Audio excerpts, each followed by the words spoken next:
यहाँ पर ये अर्थ, ठीक है, mass of the earth is me, mass of the earth is me in the center, and assume that we have moon here, ठीक है, moon यहाँ पर है, and they have certain distance between them is r, दोनों के बीच में कितना distance है r, ठीक, so both have a distance r between their centers.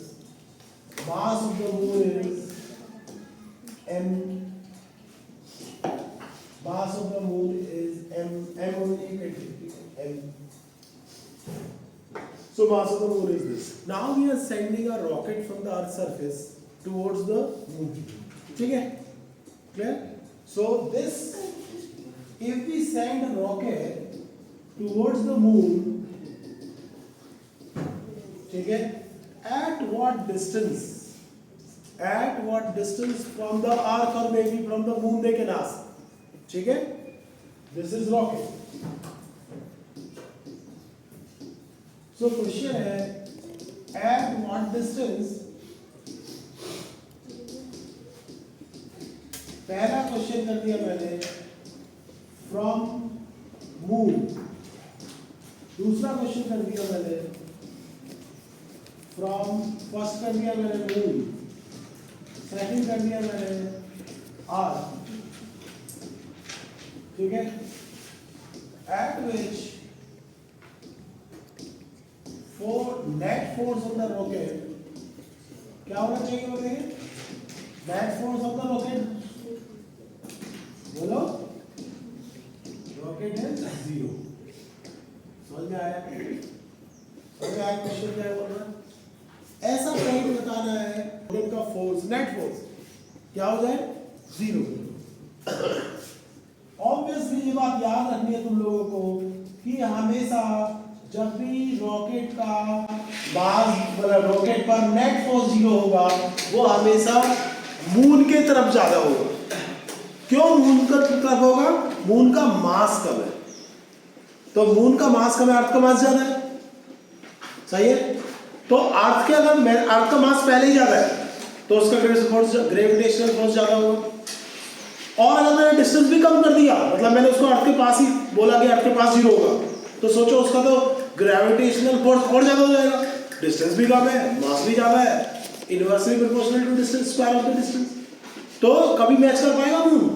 नहीं कर पाएगा। इसीलिए मून के पास रखना है ताकि डिस्टेंस मून का कम हो जाए और उसका ग्रेविटेशनल फोर्स बढ़ जाए, उसका मास ही कम है पहले से, ठीक है। ये याद रखना, हमेशा लाइटर ऑब्जेक्ट की तरफ मिलेगा, ऐसा कोई बीच में नहीं मिलेगा, अर्थ की तरफ नहीं मिलेगा, कहाँ मिलेगा? हमेशा लाइटर ऑब्जेक्ट की तरफ मिलेगा। ऐसा पॉइंट जहां पर नेट फोर्स 0 हो वो हमेशा लाइटर पॉइंट की तरफ मिलता है, ये बात याद रखना। क्लियर है पॉइंट? अर्थ, मान लीजिए mass of the rocket is m0, so now earth will apply a force on the rocket, force on the rocket due to earth, Fe। इस डायरेक्शन में होगा या नहीं, वो बताइए, जल्दी बोलिए, इस डायरेक्शन में होगा या नहीं? Now force on the rocket due to the moon, इस डायरेक्शन में होगा या नहीं, बोलिए, सही है। Let that distance is x from moon, let this distance is x। तो मुझको क्या दूसरा निकालने की जरूरत है? इजी पड़ जाएगा ना, दूसरा कितना होगा भाई? r माइनस, समझ में आ गया? So let point A point पर ऐसा कुछ हुआ, ठीक है, जहां पर रॉकेट के ऊपर नेट फोर्स क्या होगा? 0 हो पाएगा ना? अरे हो पाएगा 0 या नहीं भाई? मून की जगह मून की जगह में अर्थ की जगह पे, तो क्या पॉसिबल है? At in between moon and earth there is a point where net force is 0। Possible है या नहीं है, बताओ तो जरा बताइए। तो हम यही निकालने के लिए, ठीक है, क्या करेंगे बोलिए? टू गेट नेट फोर्स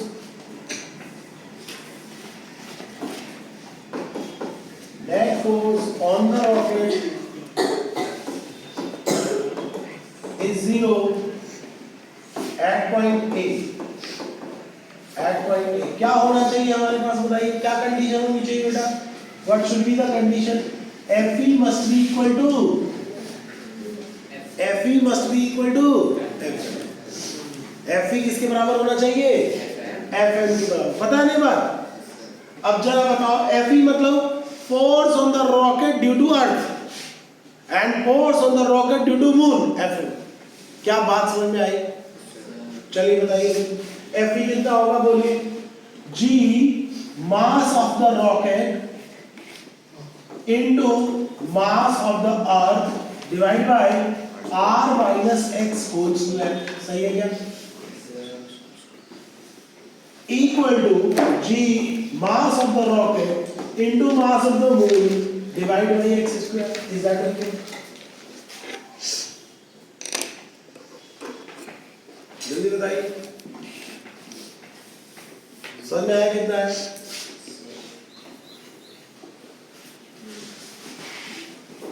ठीक है।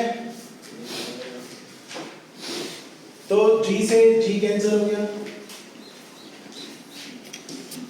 M not cancel, can I write ME upon R minus x whole square equal to M upon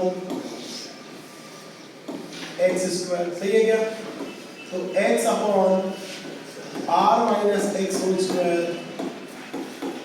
equal to M upon ME, सही है, यहां तक क्लियर है, यहां तक क्लियर है। ME क्या है, मास ऑफ द, समझ में आया, मास ऑफ द, क्लियर, चलिए बताइए, समझ में आ गया। अगर मैं मान लूं mass of the earth is 4 times से ज्यादा है, बट मैं अगर 4 टाइम्स मान लूं तो क्या तुम सोल्व कर पाओगे, 4 times of the mass of the moon, तो क्या कर पाओगे सर, या मान लो 100 times mass of the earth is 100 times, तो क्या सॉल्व कर पाओगे, जरूर कैलकुलेट कर पाओगे, अभी कितना आएगा डिस्टेंस को, क्या समझ में आया सबको, यहां तक क्लियर है या नहीं है ना, यहां पे मैं एक ऐड कर लूं, यहां पे सब ऐड कर लूं, assume mass of the earth is equal to 81 times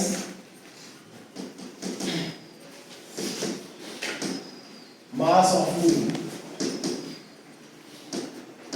ये assume कर सकते, ठीक है, क्वेश्चन का हो गया। तो मैं तो as the given condition according to given mass, क्या मास गिवन है भाई, ME is equals to 81 times of M, सही है, रखो ना,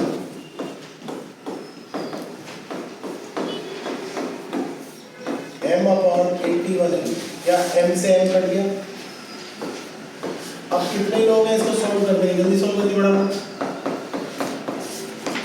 सॉल्व करिए इक्वेशन का, दोनों का होल स्क्वायर है ना, तो लेने की जरूरत ही नहीं है, इसको ओपन करने की जरूरत नहीं है, दोनों का स्क्वायर है, और दोनों का जब स्क्वायर होता है, जैसे ये था हमारे पास x square upon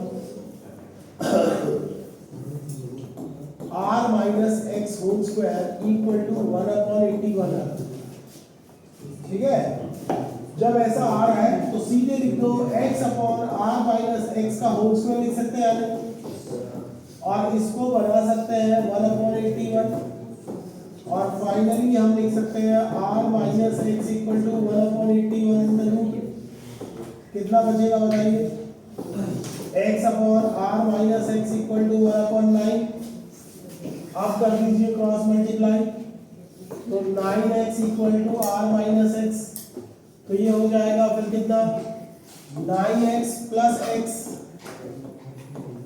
x equal to r, तो x की वैल्यू कितनी आ जाएगी, 10x इक्वल टू r, तो x equal to r by 10, जितना भी डिस्टेंस है उसका r by 10 from the moon, ठीक है। है। अब और फ्रॉम अर्थ कितना हो जाएगा, फ्रॉम अर्थ कितना हो जाएगा भाई, वो होगा r माइनस एक्स, तो r माइनस r बाई 10, तो 9 बाई 10 होगा। समझ में आया, दोनों आ गए। तो ऐसे क्वेश्चंस याद रखने, ठीक है। जरूरी नहीं है कि जो मैंने दिया है वही होगा, कुछ लोग 4m मास दे देंगे, ठीक है। तो ऐसे कर लो, एक चाहिए एक और क्वेश्चन बना लो इसका, जो मैंने क्वेश्चन लिखा है इसका एक और क्वेश्चन बनाओ, और उसमें क्या करो, उसमें यहाँ पर ले लो तुम्हारे पास 4m है और तुम्हारे पास एक m है, ठीक है। अब तुमको पता करना है कि कहाँ पर f नेट 0 होगा अगर दोनों के बीच में a डिस्टेंस है, ठीक है। Find out point A where net force is 0, एक 4m और m से ले लो, ये कर लेना, 12th में काम आएगा भाई। एक और क्वेश्चन लिख दिया, find out where net force is 0 on any object, find out the point where net force is 0 on any object. कुछ भी मास मान लो, यहाँ पे कुछ भी मास ले सकते हैं, let's say m0, so m0 भी मान सकते हैं, ठीक है। याद रहेगा कितना मास ले रहा है, 4m और m, 4m और m की जगह मैं 16m एंड m ले सकता हूँ, 16m एंड 4m ले सकता हूँ, सही है। तो यहाँ पर मैं कुछ ऐसा नंबर दूंगा जो उसका स्क्वायर रूट हो जाए, इजी हो जाए, हमेशा याद रखना। तो क्या ये क्वेश्चन कर पाएंगे, क्या ये क्वेश्चन कर पाएंगे सर, तो ये याद रखना, ठीक है। समझ में आ गया इतना, क्लियर है पॉइंट। अब चलिए चलते हैं आगे। नेक्स्ट टॉपिक जो है हमारा वो है gravitational field.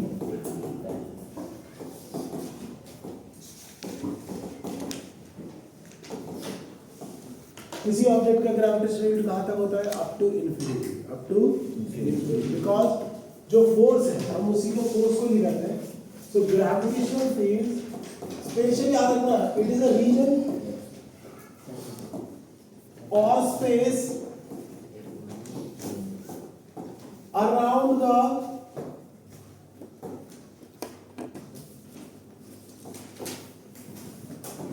around the mass object within which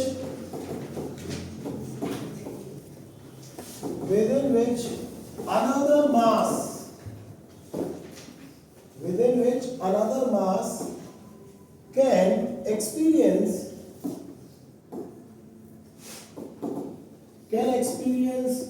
gravitational force,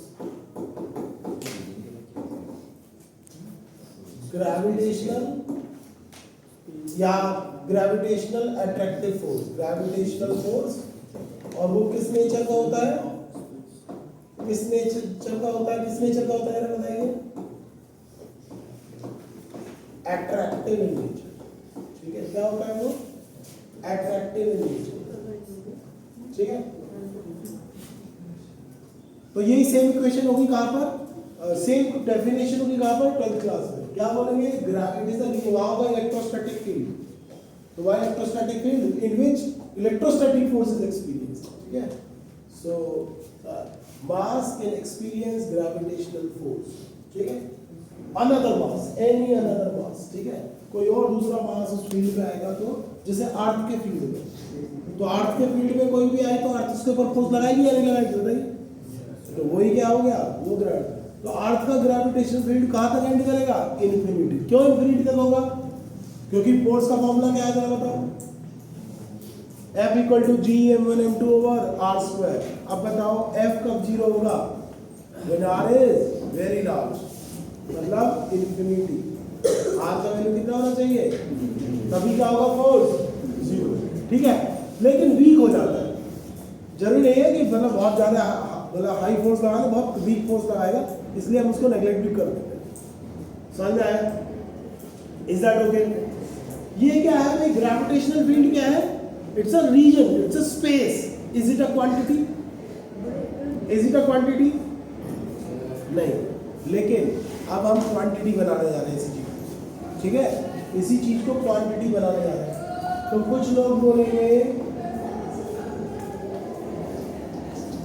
gravitational field at a point, ये याद रखना। अगर किसी ने एट अ पॉइंट लगा दिया या ग्रेविटेशनल फील्ड के लिए पूछा what is the value of gravitational field, what is the gravitational field at a certain 2 metre away from the mass, इसका मतलब they are asking for a quantity, physical quantity, और उस फिजिकल क्वांटिटी का नाम भी ग्रेविटेशनल फील्ड है। So please remember दो both are same but this is not a quantity, this is a quantity. ठीक है, ये क्या है? रीजन। अरे रीजन को नापेगा क्या? क्वांटिटी में नापता है क्या? वो तो फील्ड है, कहां पर इलेक्ट्रिक। दूसरा इसका दूसरा नाम भी है भाई, ग्रेविटेशनल फील्ड इंटेंसिटी। ये सब ऑप्शनल है, अगर वो नहीं भी बोल रहा है ना तो भी है eight a point. Gravitational field intensity नहीं भी बोल रहा है तो भी वो पर्टिकुलर पॉइंट की बात कर रहा है। ठीक है, और क्या नाम दे सकता है इसका? ग्रेविटेशनल फील्ड स्ट्रेंथ, वो भी सेम है। ठीक है, समझ में आया? एक और कई बार समझ में आया, ये याद है। ये सारी चीजें क्या है? सेम, और इनको डिफाइन कैसे किया जाता है वो चेक करना। ठीक है, अब ये भी बताओ किससे मेजर करेंगे इसको? फोर्स से मेजर करेंगे। किससे मेजर करेंगे? फोर्स से। और फोर्स से तो इसको लिखेंगे gravitational field.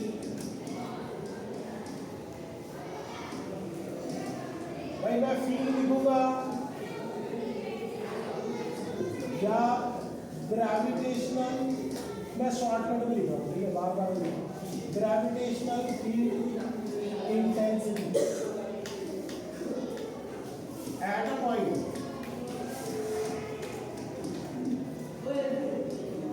Is equal to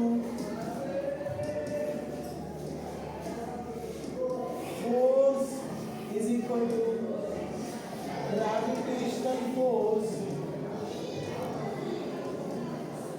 gravitational force experienced by gravitational force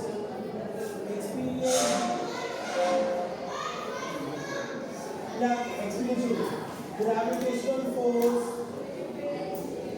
per unit mass, क्या हो जाएगा?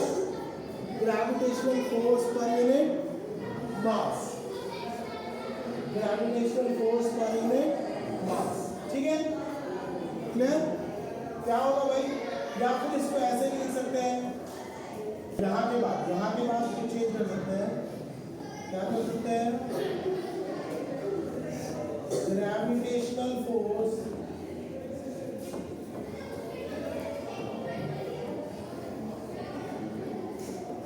Experienced by a unit mass, ऐसे लिख सकते हैं। तो ग्रेविटेशनल फील्ड इंटेंसिटी को I इंटू जी लिखा हुआ है और उसको लिखते हैं force upon mass, force upon. अब एक चीज देखिए, अगर ये एक वेक्टर क्वांटिटी है तो ये भी एक वेक्टर क्वांटिटी होगी। बताइए, किसी भी प्लेनेट का मास mg होता है, सॉरी किसी भी प्लेनेट का फोर्स, कोई भी प्लेनेट है वो फोर्स कितना लगाएगा? कितना फोर्स लगाएगा? mg। अगर वो फोर्स mg लगाएगा, ठीक है, नीचे भी क्या है? m, कट गया m, क्या बचा? g। तो इसका यूनिट क्या होता है? इसका SI यूनिट क्या होता है? मीटर पर सेकंड स्क्वायर। मतलब gravitational field intensity is an acceleration, मतलब ग्रेविटेशनल फील्ड को उसका इंटेंसिटी किससे पता लगेगा? कितनी एक्सेलरेशन से कोई ऑब्जेक्ट आ रहा है। समझ में आया? कितनी एक्सेलरेशन से कोई ऑब्जेक्ट आ रहा है। तो F इक्वल टू ma और a equal to f by M सेम होता है ना, ठीक है। Has similar unit as acceleration. अब देखो किससे ग्रेविटी ज्यादा है, जुपिटर का या अर्थ का? जुपिटर का। तो जुपिटर का एक्सेलरेशन भी ज्यादा होगा या नहीं होगा? तो वहां ऑब्जेक्ट ज्यादा तेजी से जाएगा in 1 second as compare to earth, इसलिए उसका ग्रेविटी भी ज्यादा है, उसका इंटेंसिटी भी ज्यादा है। समझ आ रहा है? तो उस वहां का फील्ड, जुपिटर का फील्ड स्ट्रॉन्गर होगा एज कंपेयर टू, ये याद रखना है, ठीक है। कोई डायमेंशनल फॉर्मूला लिखेगा तो एक्सेलरेशन का, कोई डायमेंशनल फॉर्मूला लिखेगा तो एक्सेलरेशन। समझ में आ गया इतना?